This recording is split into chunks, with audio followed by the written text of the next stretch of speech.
स्वीकार कीजिए ब्रजेश मिश्रा का और आप देखना शुरू कर चुके हैं द डिबेट। बहनों भाइयों, 22 जनवरी 2024 को अयोध्या में रामलला के मंदिर का प्राण प्रतिष्ठा का कार्यक्रम निर्धारित हो गया है।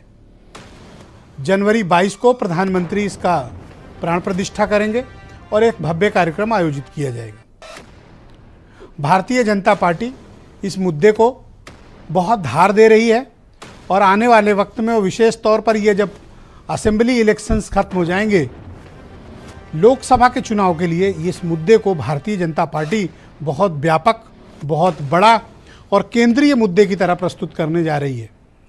क्या ये मुद्दा चलेगा, और अगर चलेगा तो इसका परिणाम क्या होगा, और इसकी काट में अपोजिशन ने क्या रखा हुआ है, और आने वाले वक्त में मंदिर का मुद्दा कितना बड़ा और व्यापक होगा, आज हमारी चर्चा का मुख्य केंद्र बिंदु यही होगा, जिसमें हम ये ऑब्जर्वेशन करने की कोशिश करेंगे कि इस मुद्दे का इम्पैक्ट लेवल कितना बड़ा पड़ने वाला है। बहनों भाइयों, 22 जनवरी को प्रधानमंत्री अयोध्या में रामलला के मंदिर के प्राण प्रतिष्ठा कार्यक्रम में शिरकत करेंगे, सम्मिलित होंगे और एक बहुत बड़ा और भव्य आयोजन होने जा रहा है।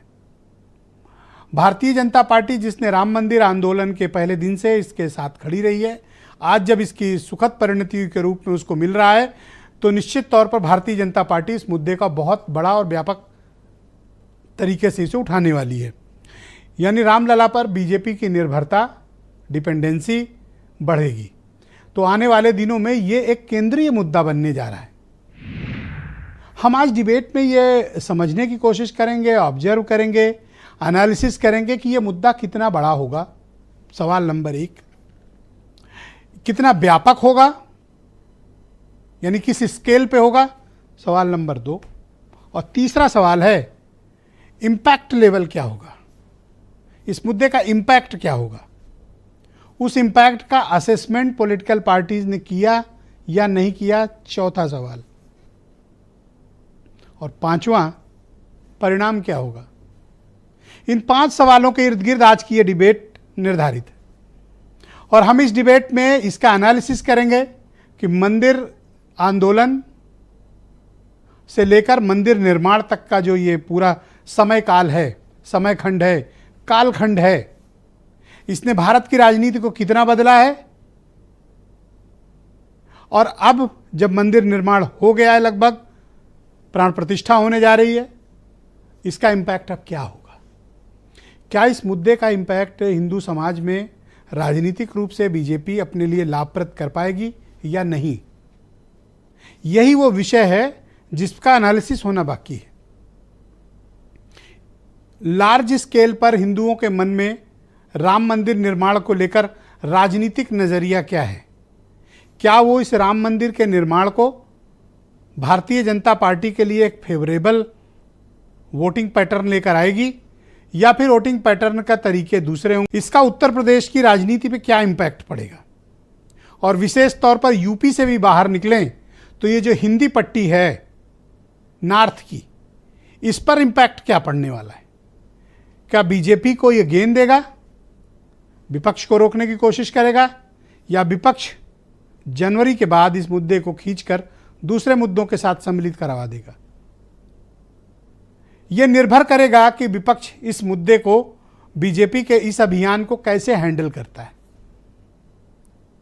यानी कि विपक्ष का नजरिया क्या होगा जब मंदिर का निर्माण और उसके बाद के भव्य कार्यक्रम होंगे, बड़े बड़े आयोजन होंगे, गांव-गांव, घर-घर शिलाएं पूजी जाएंगी और हर गांव, हर मजरे से, हर टोले से, हर जिले से, हर प्रदेश से लोगों को बुलाया जाएगा या लोग स्वतः पहुंचेंगे। एक बड़ा मोमेंटम क्रिएट होने वाला है 22 जनवरी से लेके मई तक के बीच।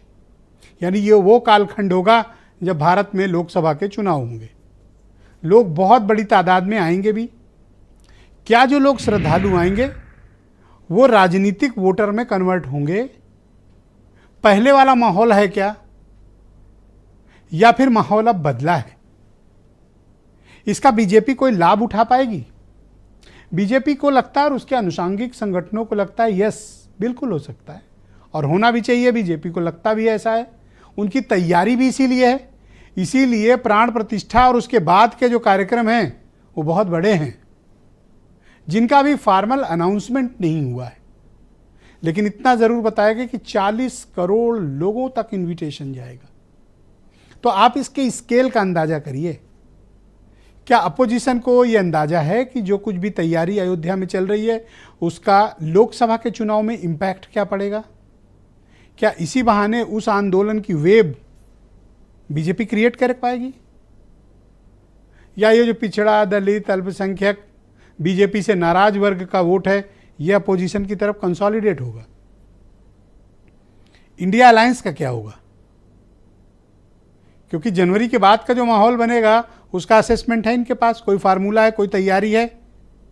यह विचारणीय प्रश्न है, सामाजिक दृष्टिकोण से भी और राजनीतिक दृष्टिकोण से भी।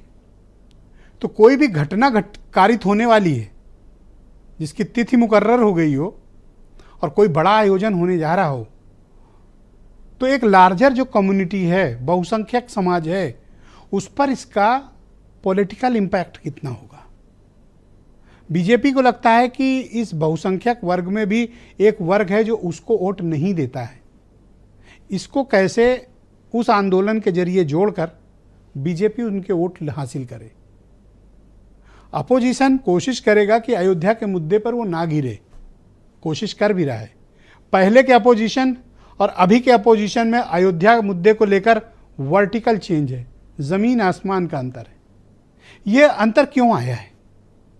यह अंतर इसलिए है क्योंकि मेजॉरिटी की जो पॉलिटिक्स है बीजेपी उसके ढेर पे बैठी हुई है और अपोजिशन को यह बात का एहसास कराने में उसने कामयाबी हासिल कर ली कि मेजॉरिटी को इग्नोर करके आप इस प्रदेश और देश की राजनीति में मुकाम हासिल नहीं कर सकते। तो मेजॉरिटी की जो फीलिंग है और उसकी जो रिलीजियस बिलीफ है उन पे अपोजिशन को भी आना पड़ा। इसीलिए राम मंदिर के मुद्दे पे कांग्रेस की ओपिनियन डिफरेंट हो चुकी है, समाजवादी पार्टी की भी ओपिनियन डिफरेंट है। तो क्या ये बदले हुए विपक्ष से बीजेपी का वर्तमान का जो मुद्दा है क्या वो इक्वल प्लेटफॉर्म पे होगा, या बीजेपी गेन करेगी, अपोजिशन का लाभ होगा, या अपोजिशन बीजेपी को रोक लेगी? आज एनालिसिस, पूरा ऑब्जर्वेशन इस सब्जेक्ट पे उन 5 सवालों का जिनका मैंने प्रारंभ में जिक्र किया है, उनका जवाब हम इस डिबेट में तलाशेंगे। हाई डिबेट बहुत इंपॉर्टेंट समझिएगा क्योंकि ये आने वाले वक्त में घटित होने जा रहा है। कुछ बयान सुनिए। अभी 2 दिन पूर्व ही मुझे अयोध्या में श्री राम जन्मभूमि तीर्थ क्षेत्र ट्रस्ट द्वारा प्राण प्रतिष्ठा समारोह में शामिल होने का निमंत्रण मिला है। इसे भी मैं अपना बहुत बड़ा सौभाग्य मानता हूं। आज अयोध्या में राम जन्मभूमि की समस्या का पूरी तरह समाधान ही नहीं हुआ, बल्कि प्रधानमंत्री जी ने आकर के सभी जो भी आशंकाएं थी और जो जनता की आकांक्षाएं थी, देखिए दोनों को समाधान का रास्ता दिया, स्वयं आकर के शिलान्यास भी किया और अब 22 जनवरी 2024 को स्वयं आकर के भगवान राम के भव्य मंदिर में रामलला को विराजमान भी कराने जा रहे हैं। भगवान सिर्फ एक पार्टी तक सीमित रह गए हैं क्या? निमंत्रण देने हैं और उसमें अगर उत्साह और उल्लास सबका देखना है तो सभी को होना चाहिए, सभी को निमंत्रित करना चाहिए। अब उनको अपनी परिस्थितियों को देखते हुए क्या करना है वो निर्णय लेंगे। जो हजारों साल से भगवान के रूप में पूजा जा रहा है उसमें प्राण प्रतिष्ठा क्या करोगे? जो लाखों और करोड़ों के आराध्य है, जिसके प्रति लाखों और करोड़ लोग भगवान मानते हैं, सम्मान देते हैं, पूजा करते हैं, घर घर जन जन में बसे हैं, उसमें आप प्राण प्रतिष्ठा क्या करोगे? ये साबित करने के लिए कि प्राण प्रतिष्ठा करने वाला भगवान से बड़ा है।